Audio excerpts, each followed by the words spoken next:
Do you remember those ridiculous inventions? The ones that promised the future but barely worked at all?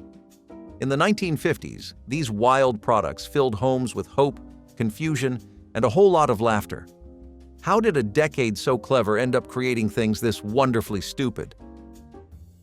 In the 1950s, modern parents were promised freedom, and fresh air came with a side of danger. The baby cage was a metal box that literally hung outside apartment windows, like an air conditioning unit for infants. City parents, desperate for space, were told this was the perfect solution. Give your baby sunshine and ventilation without stepping outside. The idea sounded wholesome enough until you saw it dangling over busy streets several stories up. The contraption was made of wire mesh, secured by bolts and bravery. Inside, a baby would nap peacefully, swinging in the urban breeze while mom made lunch. Magazines praised it as innovation. Neighbors probably prayed it wouldn't fall.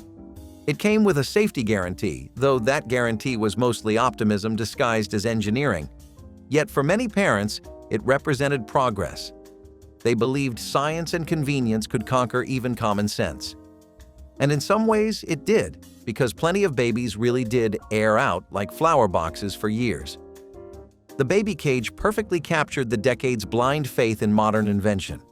Anything new had to be better, no matter how absurd or risky it looked. Looking back, it's equal parts ingenious and horrifying, the kind of invention that makes you wonder how humanity survived its own creativity. The atomic age made everything glow, including children's toys. After the bomb, nuclear energy was no longer a fear, it was a fascination. Enter the radiation detector ring, a plastic toy given away in cereal boxes and comic promotions. The ring was marketed as both fun and educational.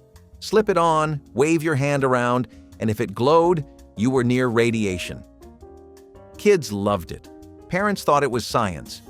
No one questioned why a toy meant to detect deadly radiation was being handed out like candy. The irony, of course, was that some rings were mildly radioactive themselves, thanks to the paint used to make them glow. The 1950s obsession with atomic anything turned fear into fashion.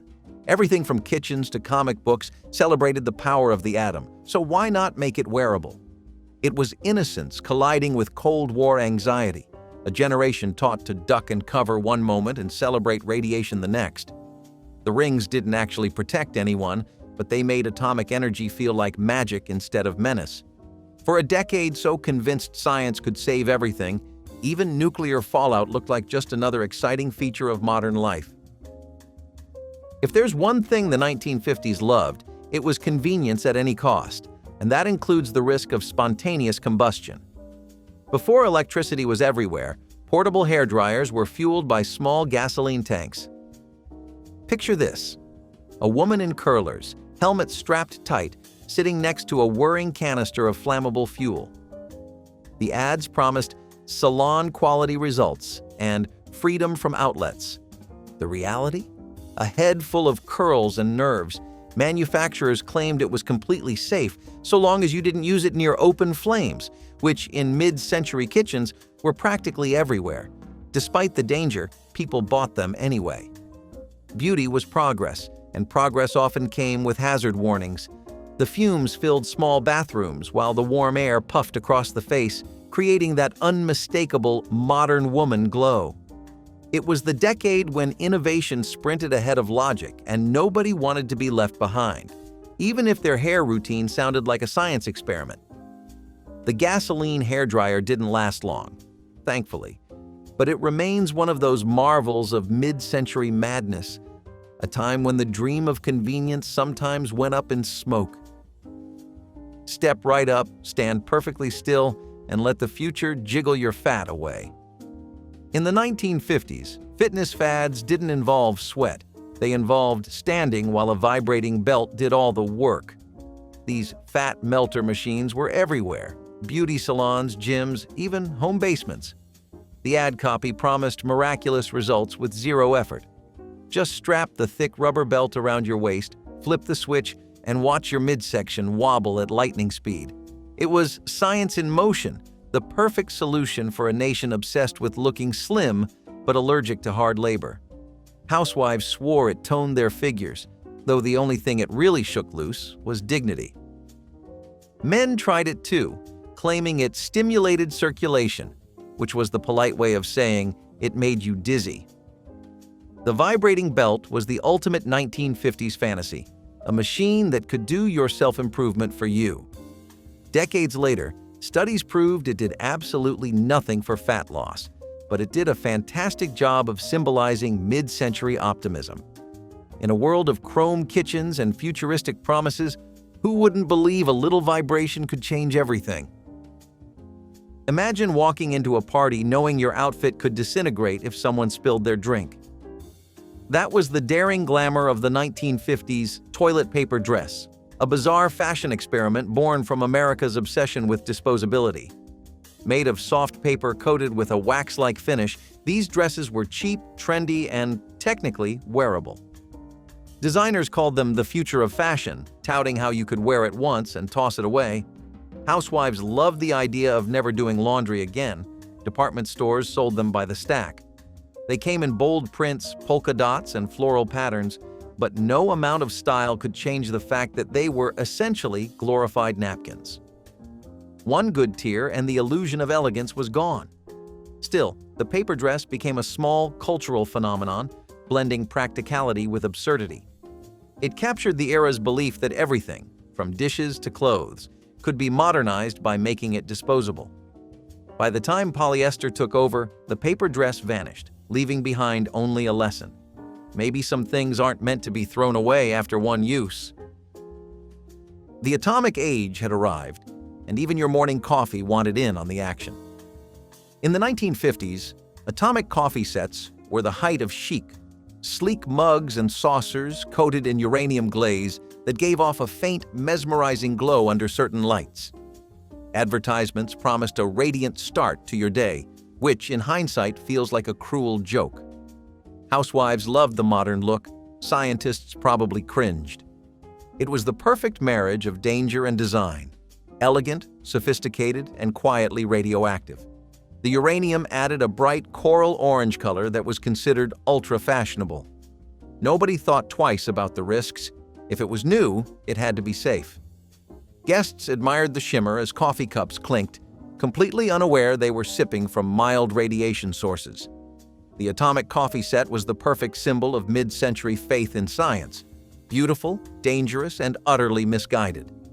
Eventually, regulations banned uranium glazes, but the pieces survived in antique shops, their faint glow now a haunting reminder of how even breakfast couldn't escape the atomic craze. In the 1950s, asbestos was the miracle material that could do no wrong. It insulated buildings, lined stoves, and yes, even protected your hands in the kitchen. Asbestos oven mitts were hailed as a breakthrough for homemakers. Finally, gloves that never burn. And they didn't, unless you count your lungs. Housewives proudly slipped their hands into the gray, fibrous mitts, lifting hot pans without fear while unknowingly inhaling microscopic poison. The ads showed smiling mothers baking casseroles in peace, blissfully unaware of the ticking health hazard they wore like armor. At the time, asbestos was considered the gold standard for safety. It was the paradox of the post-war era, science solving one problem while quietly creating another. By the 1970s, the truth caught up. Asbestos caused deadly respiratory diseases, and those miracle mitts became symbols of misplaced trust. Still, in its moment, asbestos represented everything the 1950s believed in: modern, efficient, and just a little too good to be true. In an age before warning labels, cigarette ads were practically poetry. The healthy smoking trend reached its most absurd form with vitamin-infused cigarettes, designed to soothe guilt while feeding addiction. Companies added vitamins A and D into the tobacco blend, marketing them as energizing and doctor-approved. The logic? If vitamins were good for you and cigarettes calmed your nerves, why not combine them? It was the ultimate contradiction in a pack. The ads showed glowing, healthy-looking people puffing away, exhaling confidence and nutrients. Smokers convinced themselves it was self-care in smoke form. The flavor was the same: the danger unchanged, but the promise of wellness made it irresistible. It was the 1950s idea of balance. 1 step forward, 2 steps coughing. By the end of the decade, the gimmick fizzled out, but not before proving how far marketers would go to make poison sound like progress. Before wearable tech, there were wearable toxins. Radioactive bracelets swept through the 1950s wellness scene, claiming to boost energy, ease pain, and stimulate the blood. They were often sold in pharmacies and department stores, tucked between aspirin and perfume. Made with trace amounts of radium, the same element once used in luminous watch dials, these trinkets shimmered faintly in the dark. Customers wore them proudly, certain they were harnessing the power of science itself. The effect? Harmless in tiny doses, horrifying in constant exposure. Yet few questioned the danger. Radiation still carried the halo of progress. It was a time when glowing meant healthy, not hazardous. Decades later, many of these bracelets were confiscated or destroyed by authorities, their healing energy finally recognized for what it was. Another mid-century miracle that glowed a little too bright for comfort. If elegance could kill, 1950s cosmetics nearly succeeded. The decade's compacts and powders often contained lead, giving them a smooth finish and that pearly sheen women adored. Ads promised youthful radiance and long-lasting coverage, conveniently skipping the part about chronic poisoning. Women carried them everywhere, tiny, glamorous mirrors of a toxic truth. Beauty in the 1950s wasn't just about looking flawless. It was about keeping up with the illusion that modern science made everything safe. Each compact held a quiet contradiction. Glamour on the surface, danger underneath. The glow was real, but so was the risk. Repeated use led to fatigue, anemia, and worse, though few connected the dots. Beauty was supposed to require sacrifice, and in the 1950s, that saying was literal. It was the golden age of surface perfection, where danger hid beneath the shimmer. Eventually, safety laws caught up, but for a generation of women, the price of beauty had already been paid, one powder puff at a time. The 1950s had a deep belief that electricity could fix anything, from radios to wrinkles to waistlines. That's how the electric shock beauty slimmer was born. It looked like a harmless belt, but this contraption sent actual electric pulses through your midsection, claiming to stimulate muscles and melt away fat. Housewives were told they could lose inches while reading magazines, their bodies quietly buzzing with science. It was the perfect marriage of vanity and voltage, where glamour met gadgetry in the most shocking way possible. Housewives trusted the hum of electricity more than the hum of their own instincts. The ads made it sound elegant. Plug in, lie down, and let electricity do the hard work. But in reality, it was less spa treatment and more small-scale electrocution. Some users described the sensation as tingling, while others said it felt like wrestling a live wire. Doctors warned that fat doesn't vanish by voltage, but the 1950s wasn't a decade for skepticism. It was a decade for hope packaged in chrome. These shock belts promised what everyone wanted: beauty without effort, results without sweat, and progress you could literally feel. They didn't tone muscles, but they certainly raised heart rates. And if you happened to survive without a burn mark, you could proudly say you'd experienced the future. Painfully. Like so many inventions of the era, it wasn't about whether it worked, it was about believing it should. In the age of beauty innovation, nothing was too strange if it promised eternal youth. Enter the Pneumatic face massager mask, a terrifying contraption that looked like something borrowed from a sci-fi film set. You strapped this rubber-faced monster to your head, plugged it into a machine, and waited as it sucked and squeezed your skin in rhythmic pulses. Advertisements swore it would increase circulation, smooth wrinkles, and make your complexion blush with vitality. The reality? A vacuum-sealed panic attack. The suction often left users blotchy and bruised, with the unfortunate resemblance of someone who'd lost a boxing match. Every hum and hiss from the machine was a reminder of how far people would go to fight time. Beauty wasn't gentle anymore. It was industrial, mechanical, and slightly terrifying. Yet women lined up to try it, convinced this mechanical embrace was progress. It was the beauty world's version of trust fall.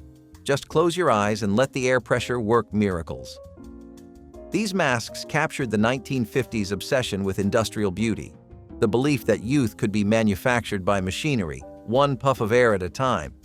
If nothing else, they proved that pain and glamour had officially merged. By the end, you might not look younger, but you'd certainly look different.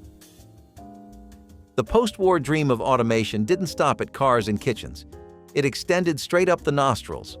The electric nose hair zapper promised a hands-free grooming revolution by using small electric currents to burn unwanted hair at the root. You'd insert two tiny metal probes into your nose, flip the switch, and wait for precision results. What you got instead was a small jolt of pain and a whiff of singed regret. The device claimed to be safe and gentle, but anyone who owned one would beg to differ. It hummed ominously, sparked occasionally, and had a habit of shocking users in places that had nothing to do with their noses. Still, men adored the gadget. It made grooming feel mechanical, masculine, and a little dangerous. It was the decade of the do-it-yourself daredevil, where even shaving could feel like science fiction gone wrong. Each spark inside your nose was a reminder that the future had arrived, and it definitely hurt. It was progress you could smell, literally. Nothing said 1950s modernity like the faint aroma of ozone mixed with scorched hair. The electric nose hair zapper vanished quickly from shelves, taking countless nose hairs and a few brave egos with it. But its spirit lived on in every gadget that promised comfort through mild discomfort, a truly electrifying legacy. For office workers of the 1950s, sitting still was officially out. The Pogo balancing desk chair promised a dynamic workday, combining ergonomic science with circus-level danger. The seat sat atop a heavy metal spring, forcing the user to balance constantly while typing, filing, or contemplating their life choices. The theory was that micro-movements would strengthen your core and improve posture. In practice, most people simply fell off. The slightest sneeze sent you wobbling like a carnival act.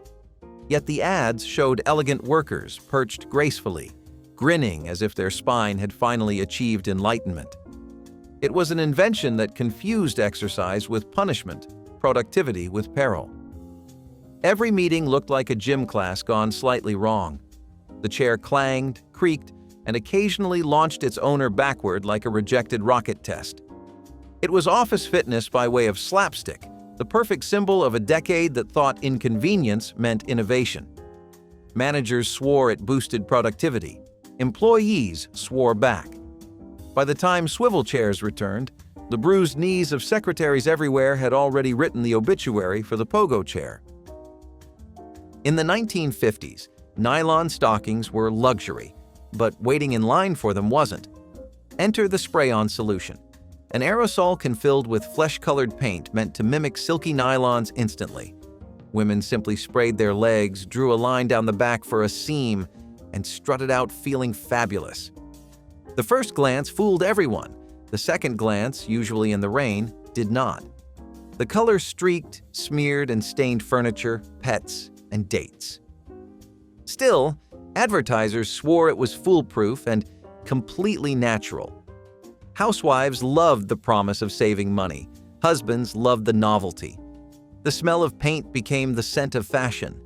It was the kind of invention that could only come from a decade obsessed with shortcuts.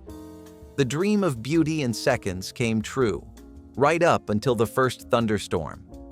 Spray-on stockings were the perfect blend of ingenuity and absurdity, proof that the 1950s could make even legs a technological experiment. When weather or sweat betrayed the illusion, women just laughed it off and bought another can. Because if progress taught them anything, it was that convenience always came with a mess. Few inventions summed up the future like the TV dinner, a full meal sealed in an aluminum tray, ready to heat and eat.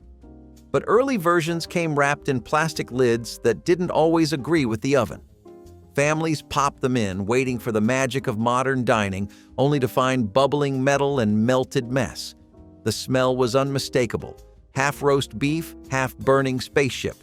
It was the smell of optimism gone slightly wrong, a scent that mixed the thrill of progress with the sting of regret. Yet families laughed it off, wiping soot from their casseroles and calling it new technology. Manufacturers insisted this was a modern miracle, and it was if your miracle involved smoke alarms. Still, America adored the convenience. Dinner could now be eaten in front of the television. No dishes required, no effort wasted. TV dinners made homes feel futuristic, at least until the aluminum caught fire.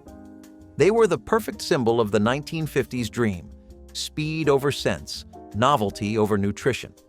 Even with the occasional flare-up, families kept buying them, convinced that progress was worth a few scorched ovens. Nothing said modern family life like balancing a Salisbury steak on your lap while puffing on a cigarette. The TV dinner tray table was already a household essential, but someone decided it could be improved with built-in ashtrays. Now, diners could eat and smoke simultaneously. No interruptions required. Advertisements showed smiling families with glowing screens, glowing cigarettes, and plates of glowing orange macaroni. Dinner had become a performance, an act of leisure and luxury that made multitasking look glamorous. It was the 1950s answer to efficiency. One hand for the fork, the other for the filter tip.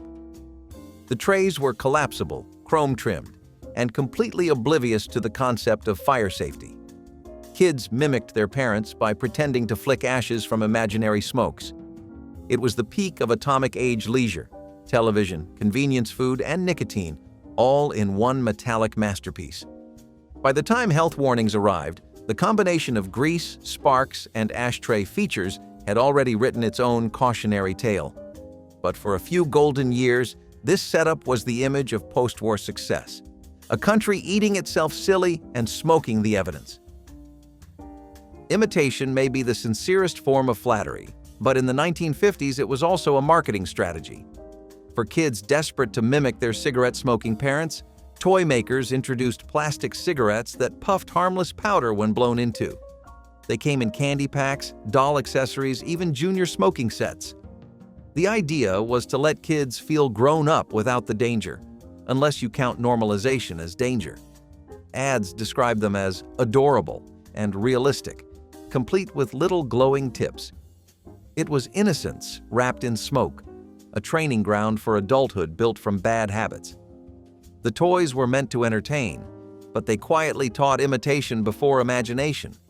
Parents saw no problem. After all, everyone smoked. The toys even appeared in family magazines as wholesome gift ideas. They were training wheels for addiction, dressed up as playtime, proof that the 1950s could make anything, even vices, look cute. Eventually, backlash and common sense caught up. But for a decade, kids could puff proudly beside their parents on the porch, practicing for the day their playtime habits turned real. Yes, this was real.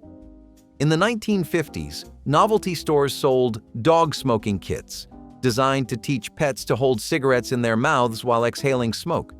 Advertisements promised endless laughter and party entertainment, complete with instructions and a small clamp to fit over a dog's snout. Crowds gathered at picnics or block parties to watch Fido puff away like a tired office worker. The dogs, of course, had no idea what was happening. The kits didn't hurt them directly, but secondhand smoke and sheer indignity probably didn't help. Even by mid-century standards, it was surreal, a nation so charmed by smoke that it tried to share it with its pets. These were the years when fun often meant forgetting the line between novelty and nonsense. It was the decade's most surreal expression of human boredom, proof that if people could make something smoke, they would. The craze faded as quickly as it began, but the photos still haunt history books. Smiling families, tail-wagging pets, and a cloud of absurdity no one seemed to notice. In the 1950s, even man's best friend couldn't escape humanity's worst ideas. Of all the 1950s food inventions, canned bread might be the strangest, and somehow the most practical. It came in shiny tins that promised freshness preserved for years. The dough was baked directly inside the can, resulting in a dense brown loaf that slid out like a sponge. It was oddly satisfying to open and surprisingly edible with enough butter or jam. Advertisers pitched it as the future of convenience, perfect for camping, lunchboxes, and the inevitable nuclear apocalypse. Families loved it because it felt both comforting and futuristic, a loaf built to survive anything, even the end of the world. It was proof that America's appetite for innovation extended all the way to its pantry shelves. Housewives stocked it next to canned peaches and Spam, proud of their preparedness. It was comfort food with a metal edge, part bakery, part bunker ration. The taste? Sweet, slightly metallic, and unforgettably weird. Canned bread captured the contradictions of the era perfectly, optimistic, paranoid, and determined to can everything, even tradition. It's still made in small corners of New England today, but as a curiosity, not a comfort. Back then, though, it was survival you could slice. Only in the 1950s could someone look at a car ashtray and think, you know what this needs? A steak. Car ashtrays that doubled as mini grills were the ultimate gadget for the man on the go, or the man who just couldn't wait for dinner. Designed to plug into the car's cigarette lighter, these chrome curiosities promise to cook your meal while you cruise. Picture it. Dad behind the wheel, one hand on the steering column, the other turning a sizzling burger on the dashboard. The smell of gasoline, tobacco, and half-cooked beef filled the cabin like some dystopian roadside diner. It was marketed as the perfect road trip companion, ideal for busy executives and outdoorsmen on the move. Safety warnings were non-existent, because of course they were. One wrong turn and you weren't just flipping your lunch, you were flipping your car. Still, it captured everything Americans loved about the decade: convenience, confidence, and a reckless belief that anything could be improved with a little electricity. The ads boasted, "No smoke, no mess," which was a blatant lie. The only thing they didn't lie about was that you'd never go hungry again, just possibly unconscious from the fumes. By the end of the decade, fire departments everywhere had seen enough dashboard barbecue disasters to quietly retire the invention. But for a brief, glorious moment, the open road smelled like progress, bad decisions, and burnt hot dogs. Few foods say future and fear quite like the 1950s potted meat luncheon loaf, an edible contradiction trapped in translucent gelatin. Billed as the modern meal, it promised protein, convenience, and elegance, all packed neatly into a shimmering cube. Housewives opened the can with a satisfying hiss, only to reveal a pinkish slab wobbling like something from another planet. The gelatin was meant to seal in freshness, though it mostly sealed in terror. Still, the advertisements were stunning. Smiling families slicing perfect meat squares garnished with pineapple rings and lettuce. It looked clean, futuristic, like something astronauts might eat at a dinner party on Mars. And for a country obsessed with modernity, that was enough. No one wanted to cook anymore, not when canned chemistry could do the job faster. The taste? Imagine bologna with stage fright. It slid, it quivered, it haunted you. But to 1950s consumers, the gelatin loaf was proof humanity had conquered food itself. It wasn't just a meal, it was a message. The kitchen of tomorrow had arrived, and it came with preservatives. For better or worse, the gelatin craze turned ordinary meals into edible science experiments, each one wobbling proudly under fluorescent light. Over time, these meat miracles disappeared from shelves, victims of changing tastes and better judgment. But their legacy lives on in every molded salad and canned mystery meat that dares call itself gourmet. Before we knew better, and sometimes even after, we made sure cigarettes were everywhere. The 1950s took that mission seriously, rolling out vending machines that sold cigarettes in a can. You'd pop in a coin, twist a knob, and out came a tidy aluminum can filled with smokes. It was modern, sanitary, and portable, the cigarette industry's idea of innovation. Ads called it the future of freshness, as if tobacco was suddenly a health food. The design mimicked canned soda, another booming industry, turning nicotine into a stylish accessory for every pocket. Schools had them, hospitals had them, Even train stations had glowing vending machines urging people to enjoy life, smoke modern. Nurses on break smoked beside patients. Students traded cans like baseball cards. The message was clear. Smoking wasn't just normal. It was patriotic, scientific, and sophisticated. Cigarettes in a can perfectly captured the 1950s illusion of progress when even addiction could be sold as convenience. By the 1960s, health warnings dimmed the glow and the vending cans vanished. But for a brief decade, they were the metallic symbol of an age that thought every problem could be solved with packaging. And if the problem was, how do I smoke more efficiently? Well, the 1950s already had the answer sealed and ready to ship. Leave it to the 1950s to find a way to combine infants and industrial design. The glass baby bottle with a metal nipple was marketed as the hygienic choice for modern mothers. It promised durability, style, and the reassuring shine of polished chrome. In practice, it was a dentist's nightmare waiting to happen. Babies were encouraged to suckle from small metal spouts that turned freezing cold in winter and scorching hot in summer. The bottles themselves were heavy, slippery, and prone to shattering at the slightest drop. So basically, perfect for small, uncoordinated hands. Yet the ads were stunning. Rosy-cheeked babies drinking happily while mothers beamed at the future of feeding. Hospitals even endorsed them, believing glass and metal meant cleanliness. Plastic was considered cheap, rubber unsanitary. No one mentioned burns or lacerations. It was the golden age of over-engineering, where even baby care had to look like a rocket launch. Parents wanted sleek, scientific solutions to everything, even if they made no sense. By the end of the decade, common sense won. Soft silicone nipples replaced steel, and bottles became lighter and safer. But for a time, feeding your child looked like refueling a car.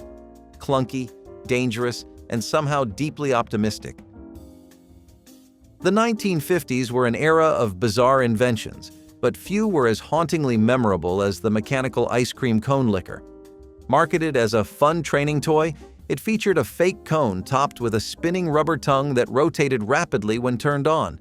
Children were supposed to hold it up and practice licking without wasting real ice cream. The result? A generation of traumatized kids and confused parents. The ads called it educational, teaching hand-eye coordination through dessert simulation. But the reality looked more like a carnival nightmare. The rubber tongue made unsettling slurping noises, often flicking droplets of melted ice cream substitute across the room. Sometimes it jammed mid-lick, leaving the toy whirring angrily while kids screamed. It was the perfect symbol of the decade's faith in machines, proof that even pleasure could be automated, and humanity would be better for it. Parents bought it anyway, because the 1950s were the golden age of gimmicks, when no one wanted to be left behind by progress, no matter how creepy it looked. The mechanical licker was soon discontinued, likely after realizing that children didn't need help eating ice cream. They were already experts. But for a brief, bizarre moment, the future had a face, and it was a spinning rubber tongue. Pet rocks were the most absurd, brilliant, and completely sincere product of the 1970s. Imagine walking into a store and buying a rock. Not a toy that looked like a rock, an actual rock. And not just that, your new pet came in a box with straw bedding and a care manual. In a world spiraling through inflation, war, and cultural tension, Americans collectively decided to laugh. And they laughed by adopting a rock. The genius was not the object, but the moment. It was a wink to consumerism, a joke played perfectly straight. And yet, for some children, it became real. It was the kind of gag that somehow turned genuine, because it gave kids something stable in a world that felt anything but. For some families, it was the only pet they could afford. They named their rocks. They brought them to school. They carried them in pockets like loyal companions. Pet rocks sold by the millions. For a few dollars, you bought not just the item, but the idea that maybe life did not need to be so serious. Maybe in a world of chaos, you could still find control in something that literally never moved. They vanished as quickly as they arrived, leaving behind nothing but confused memories and collectors with original boxes. Why did something so silly feel like the most comforting purchase of the decade? At the time, it made perfect sense. Why step onto a cold tile floor in the middle of winter when you could sink your feet into soft wall-to-wall carpet? Carpeted bathrooms were the height of comfort in the 1970s and 1980s. Homes leaned into the cozy trend with colors like dusty rose, deep sea foam, or even chocolate brown. It was all about luxury on a budget, turning the bathroom into a spa-like retreat where even your toes felt pampered. But the dream did not last long.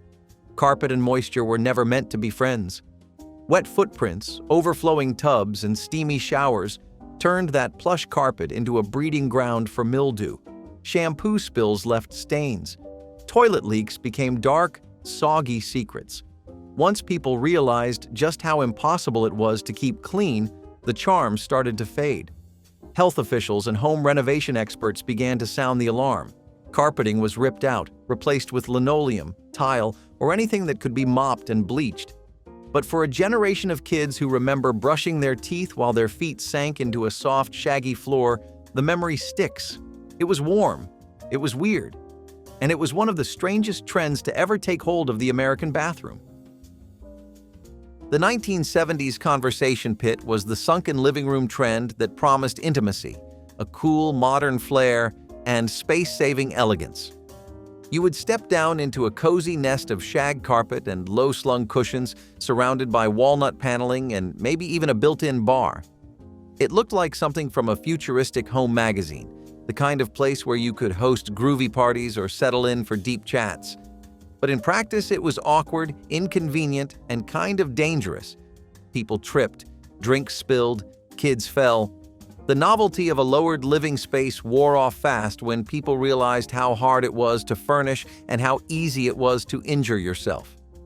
In the end, the only thing the conversation pit really sparked was a conversation about remodeling costs. And cleaning it? Imagine vacuuming stairs and crevices after every visit. As the decades wore on, what had once seemed bold and modern quickly felt dated and bizarre, like a relic of a dream that never quite worked. Real estate agents began referring to them as trip pits. Renovators filled them in. It turns out that deliberately building a hole into your living room is not the best long-term plan. And while conversation pits disappeared quietly, their colorful cousin in the kitchen refused to go without making a scene. Letting kids roam the neighborhood alone was not just common in the 1980s, it was encouraged. Children would vanish after breakfast with a bike, a baseball glove, or just their imagination, and no one blinked an eye. They played near rivers, railroad tracks, junkyards, and alleys. They climbed trees and empty lots, chased each other through sprinkler-soaked lawns, and explored storm drains without ever considering the danger. No cell phones, no GPS. Just a promise to be back before dark, maybe. You followed the smell of backyard barbecue or the jingle of the ice cream truck to know where everyone had gathered. The streets raised them. Strangers were just people you had not met yet. The rule was simple. Stay together, watch out for your younger sibling, and come home when the porch lights came on. Parents trusted the neighborhood, and the neighborhood often looked out for them. There was an unspoken safety net woven through the community, invisible but strong. But today, letting a 10-year-old walk to the park alone can spark a visit from child services. Some parents have even faced legal charges for giving their kids the same freedom they once enjoyed. What was once viewed as independence is now labeled negligence. The culture of watchful fear has replaced the freedom of wandering youth. But if that sounds unsettling, it is nothing compared to what used to happen behind the wheel, while kids were in the back seat. The Pebbles and Bam Bam show felt like Saturday morning magic in Stone Age form. The Flintstones had ended, but their children were just getting started. Pebbles and Bam Bam, now teenagers, drove prehistoric cars, played in stone bands, and went to school with mammoth-powered lockers. It was silly, colorful, and weirdly modern. The show gave kids characters their own age in a world that still had dinosaurs as garbage disposals. And it worked. The voices were hip, the songs were catchy, and even though it was drawn with the same thick lines as its parent show, it somehow felt fresher. It let kids imagine a world where teenage drama and talking dinosaurs could exist side by side. It was one of the few cartoons that felt like it grew up with you. Pebbles was clever. Bam Bam was strong, but sweet. Together, they had the kind of cartoon chemistry that made kids everywhere wish their high school hallway had a saber-toothed janitor. The show did not last long, but its style stuck. Lunchboxes, records, toys, all branded with the prehistoric pair. In hindsight, it was more than a cartoon. It was a bridge between generations of television watchers passed down like a well-worn club. Why did a Stone Age sequel feel like the future of Saturday morning? There was a time when stepping into a bathroom felt like diving into a bowl of guacamole. Avocado green tubs, harvest gold toilets, soft orange sinks. These were not mistakes, they were statements. In the 1960s and 1970s, these earthy tones were considered warm, grounded, and refreshingly modern. Designers took inspiration from nature and kitchens, believing that bathrooms should feel as inviting as any living space. But by the 1980s, that green started to resemble something less fresh, and the gold faded into a dull, outdated mustard. People began to regret their bold choices. New trends leaned toward beige, white, and chrome, colors that whispered clean rather than shouted retro. Remodels began to sweep these features away.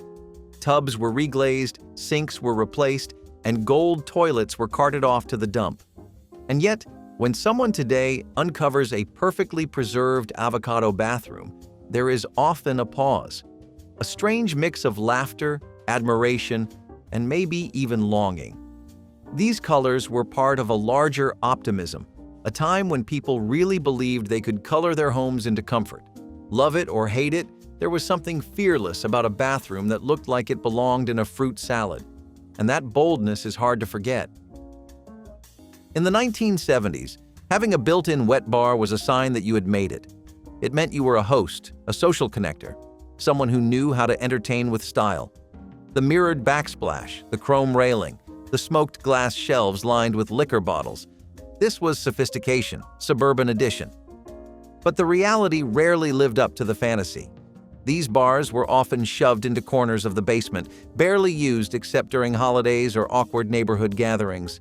They collected dust, the plumbing rarely worked right, and the built-in mini fridges started leaking after a few years. Not to mention, America's relationship with alcohol shifted drastically in the decades that followed. The cocktail party scene began to fade. Suddenly, having a fully stocked alcohol station in your house felt less glamorous and more like a relic from your uncle's disco phase. What was meant to impress became an eyesore, especially when surrounded by orange carpeting and faux leather stools. So many of these bars were either ripped out entirely or turned into storage for board games and wrapping paper, but at least they were not a physical hazard. The next luxury home upgrade? That one came with a built-in trip and a bruised shin. Smoking was everywhere in the 1980s. Not just on sidewalks or street corners, but inside diners, airplanes, grocery stores, even hospitals. Ashtrays were bolted to fast food tables. The clink of ice in a glass mixed with the flick of a lighter. Office meetings were held through a fog of cigarette smoke. Passengers lit up at 30,000 feet in a sealed cabin, and nobody said a word. There were smoking sections in restaurants, but no real barriers.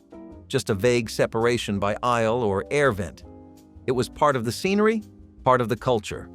But today, smoking indoors is banned in most public spaces across the United States. What once symbolized adulthood now reads as a health hazard.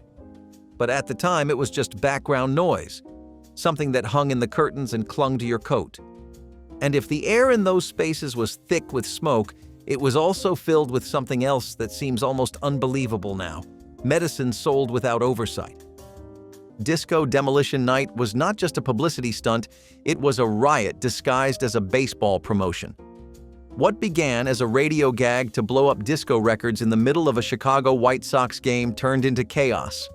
Thousands stormed the field, fires burned, bats were stolen, the game was forfeited. But what happened that night was deeper than music. It was the sound of backlash. A backlash against disco, yes, but also against the communities that loved it. against change, against color, against joy. Disco represented liberation, gay clubs, black voices, women on the dance floor owning the beat. And in the summer of 1979, that scared some people. It was not just music under attack, it was people. The explosion on the field was a signal that joy had become too loud for some to tolerate. The explosion at Comiskey Park was not just about vinyl. It was about fear disguised as fun. The night left a crater, literal and cultural. Within a year, disco was pronounced dead. Radio stations changed formats. Record labels turned silent. But disco never died. It went underground. It evolved. It survived. Why do the loudest protests often come from those most afraid of the future? There was something oddly comforting about opening a little metal door built right into the bathroom wall and seeing 10 or 12 pristine white rolls lined up in perfect rows.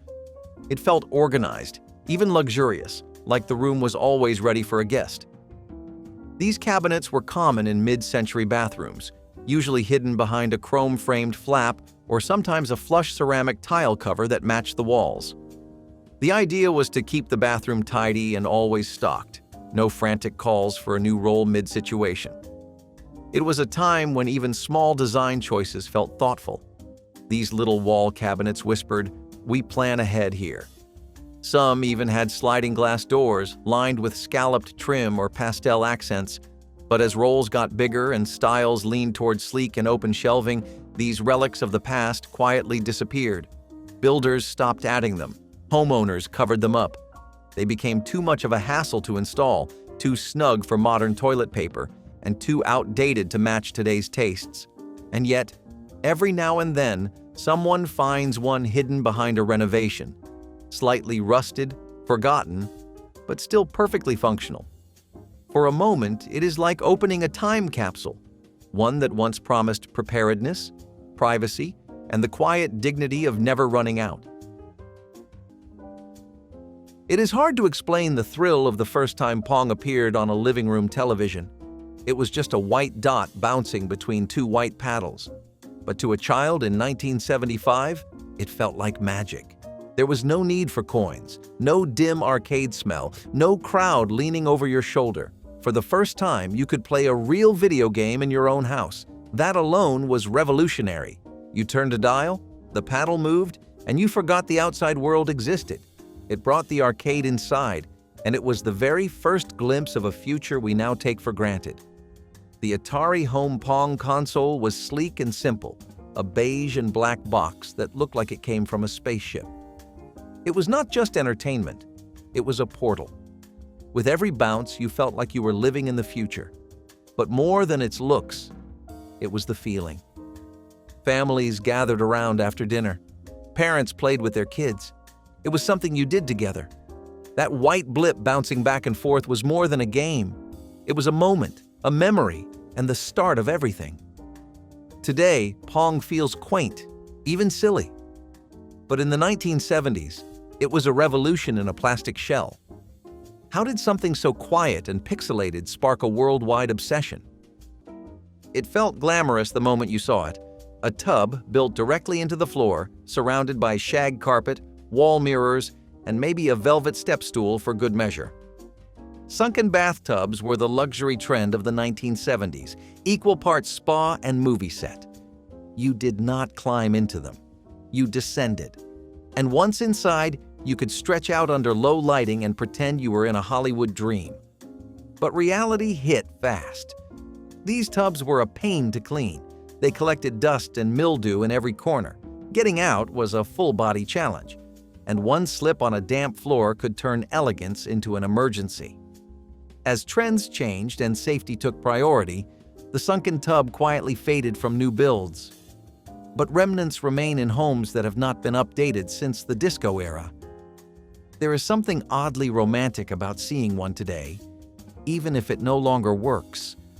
A quiet echo of a time when style mattered more than function, when even a bath could be an experience. And while few people would install one now, they still capture a strange kind of magic. A reminder that once, your tub was not just a necessity, It was a destination. The promise of modular furniture was simple: flexibility, creativity, and smart design for small spaces. What we got instead was a collection of flimsy particle board pieces that wobbled with every move.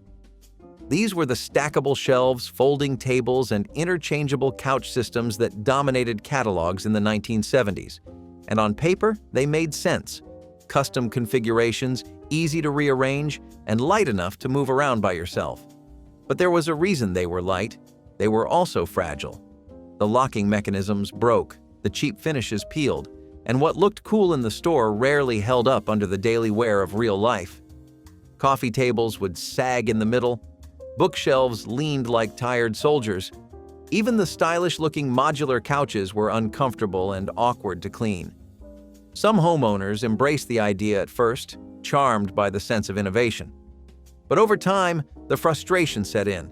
The dream of flexible living turned into a house full of disposable furniture. And if the modular design failed to impress, the next status symbol at least came with its own built-in glamour, until nobody wanted it anymore. Riding in the open beds of pickup trucks was more than just normal in the 1980s. It was a childhood rite of passage. You can still remember the feeling of the wind slapping your cheeks as the truck bounced down dusty back roads or sped along highways, your legs braced and your hands gripping the cool metal rails. There was no seatbelt, no cushion, just you, the sky, and maybe a sibling or two clinging beside you, giggling or yelling at passing cars. Parents did not think twice. It was just how things were done. Tailgates were for hauling lumber and hauling children. But today, in most states, it is illegal to ride in the bed of a pickup truck unless you are a farm worker or under specific exceptions. Authorities now call it dangerous, irresponsible, unthinkable. But for those who grew up in the 80s, it was freedom on four wheels. If bouncing around in the back of a pickup sounds wild by today's standards, wait until you remember what kids were doing completely unsupervised just a few blocks from home. Soul Train was not just a television show, it was a movement in motion, and every Saturday morning it danced straight through your living room. It did not matter where you lived or what you had. If you turned on the television and saw that bright kaleidoscopic set and heard the beat drop, you were part of something electric. It brought soul, funk, disco, and joy into millions of homes, giving Black culture the spotlight it long deserved. The fashion was wild and beautiful. The dancers were bold and free. It was not choreographed. It was felt. Soul Train lines were legendary because they turned the spotlight on the everyday person. It was joy on tape, beamed straight into a nation that often forgot how good it felt to dance. Even the silence after an episode ended felt louder somehow. Anyone with the courage to move could step forward. It gave kids in small towns the chance to see a world bigger, louder, and more alive than anything they had known. For many, it was the first time they saw themselves reflected on screen, not just as background but as the show. Now, it is tucked away in archives, replaced by algorithm-fed clips and sterile edits. But once, it was pure. Once, it was fire. And once, it told a generation, you matter, and your rhythm belongs. What happens when the music that moved a generation fades into silence? They looked like nothing. A tiny slit in the back of the medicine cabinet, sometimes labeled, sometimes not. But mid-century homeowners knew exactly what it was for. Used razor blades. Back when razors were made of metal and designed to be replaced regularly, you could not toss them in the trash without risking someone's fingers. So you dropped them into the wall instead, one by one, forever. Builders thought they were doing something smart, safe disposal with no mess. But over time, those tiny drops added up. Home renovators have opened walls and found literal piles of old blades resting silently between the studs, untouched for 50 years. Today, the idea seems insane. But it was once standard practice.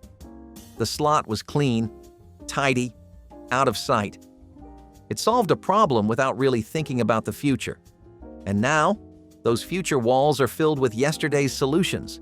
The blade slot reminds us that even the safest seeming features can have a hidden cost.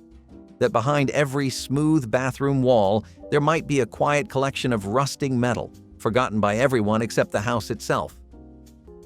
Mercury thermometers were a household staple, used on babies, adults, even pets. Tucked in bathroom drawers or first aid kits, they were slim, silver, and dangerously beautiful. If you were sick, your mom would shake the thermometer to reset the mercury, then slide it under your tongue or arm. You waited in silence, watching the silvery liquid rise and hold its place. Nobody questioned it. It was science. It was routine. But those thermometers were filled with mercury, a potent neurotoxin that could poison the air if the glass broke, and they often did. A slip from the counter or a hard shake could send beads of mercury rolling across the floor like tiny balls of doom. Most families wiped them up with tissues or brooms, unaware of the harm. Today, mercury thermometers have been almost entirely phased out, replaced by digital ones that beep instead of shimmer. But for kids of the 80s, that little glass stick was part of every fever, every flu, every call to grandma for what to do next.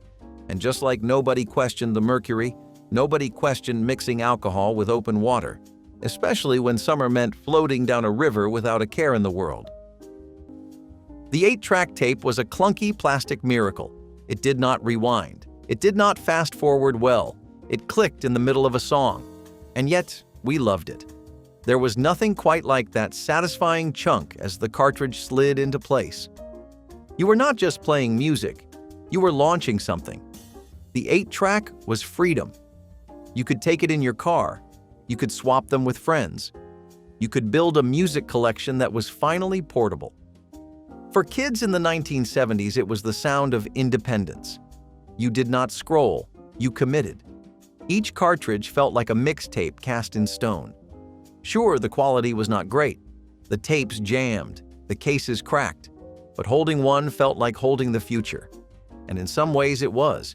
The 8-track taught us to curate, to choose, to chase the next sound. It vanished quickly, made obsolete by cassettes. But if you ever hear that mechanical click mid-song, your heart still remembers. Why do the formats we tossed aside leave the sharpest echoes? It started as a presidential preference, and before long, it took over the country's bathrooms. When First Lady Mamie Eisenhower made her love of pink public, homeowners everywhere followed suit. Entire bathrooms were swallowed in shades of rose, blush, salmon, and bubblegum. From floor tile to wall tile, sinks, bathtubs, even toilets, pink was not just accepted, it was expected. Builders leaned in, tile companies rolled out new shades, and the American bathroom blushed hard through the 1950s and into the early 1960s. These bathrooms felt cheerful, feminine, optimistic. Some called them Mamie Pink, others called them charming, but no one called them boring. Over time, though, the trend turned. Pink began to feel dated, kitsch, like a Barbie house that never grew up. Remodels wiped them away in beige waves. The pink tiles were smashed out with hammers, replaced by neutral tones and stainless steel. But now and then, you will find one untouched, a perfect pink palace that somehow survived the decades. And standing in one is like stepping back into a world where color was not an afterthought, it was a lifestyle, and where a pink toilet did not feel strange, it felt presidential. Pea gravel patios looked charming in home improvement magazines, rustic, effortless, a little slice of the French countryside dropped into a suburban backyard. But once they were installed, the reality quickly set in. These patios were nothing more than a layer of loose, sharp-edged stones that never stayed in place. Chairs sank into them, tables wobbled, and walking barefoot was out of the question unless you had calluses like leather. Every breeze sent pebbles scattering into the grass, and lawnmowers did not take kindly to rogue gravel. Kids hated playing on it, pets tracked it indoors, and any kind of sweeping or raking turned into a full-blown yard battle.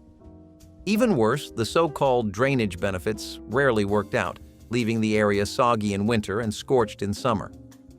Within a year, most patios looked patchy and uneven, like a poorly maintained construction site rather than a space for relaxation. Homeowners tried tamping the gravel down, adding edging, even gluing it in place, but nothing made it better. It was a great idea in theory, undone by the simplest problem: gravel rolls and people fall. Still, even inside the house, that same mix of fashion and frustration kept showing up, especially in the form of a curtain that was not quite a wall and not quite anything useful at all. The 1950s proved that progress could be both brilliant and ridiculous. So tell us which invention shocked you most in the comments, give this video a like if you love laughing at history's bright ideas, and subscribe so you never miss the next wild ride through the past.